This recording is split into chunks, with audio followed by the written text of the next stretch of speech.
far as Jimmy goes, we texted each other back and forth a little bit and sort of made some jokes, and he seems to be in good spirits. He's light. I He's in a light mood right now because he looked like he was pissed. And some reports that I got over the weekend were that he is pissed off and may not well, want to return. yeah. Will Well, he return? he can be both. You know what I mean? I mean, he can be. He's not angry at me, so he's not going to send me a real heavy text. We were just joking about some old school, old days, old times kind of stuff. But I think whether you're talking about Jimmy or whether you're talking about Stephen Colbert or Trump or ABC or whomever, at the end of the day, everybody is healthy and rich and going to land on their feet.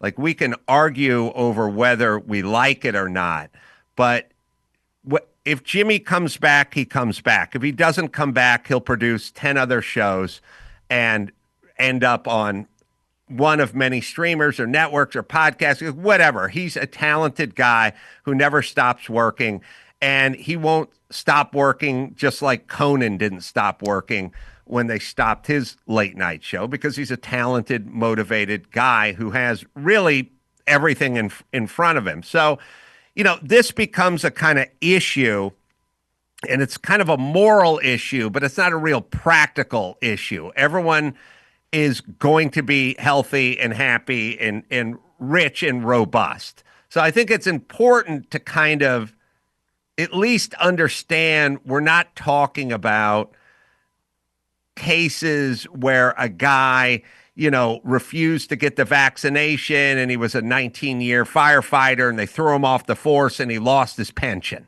That's not what we're talking about here. So Kimmel, what Kimmel said was, look, we hit some new lows over the weekend with the MAGA gang desperately trying to characterize this kid who murdered Charlie Kirk as anything other than one of them and doing everything they can to score some political points from it. Do you agree with what he said? Any issues with what he said, just as someone who consumes these things? He has an explanation that is different than what it is, how we perceived it.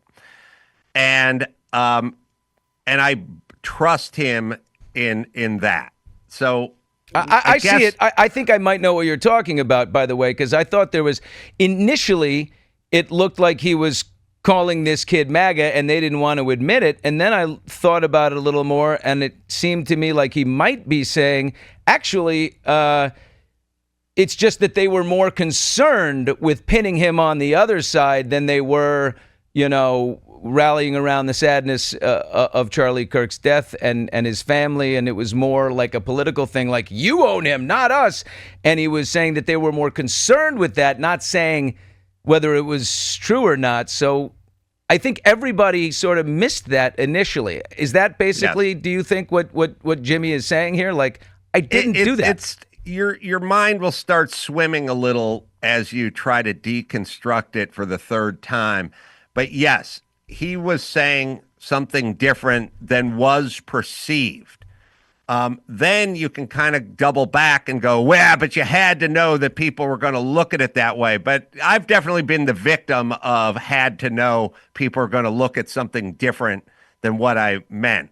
So I would like to show him some grace and assume that he's not lying and that he had meant it to be different than what was perceived.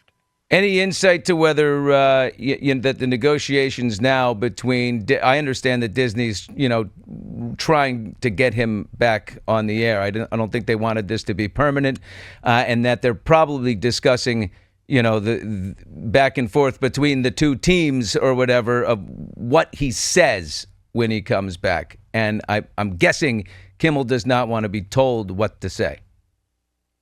No, he's headstrong. He always has been.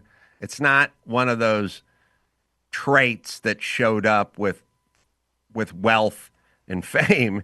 He's a headstrong guy. And I don't mean that as a pejorative. He's just, here's what I believe. Here's what I say. Here's what I feel strongly about.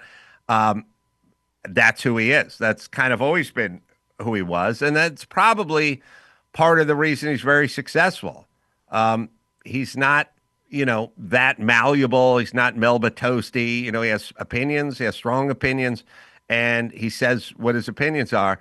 And he's pretty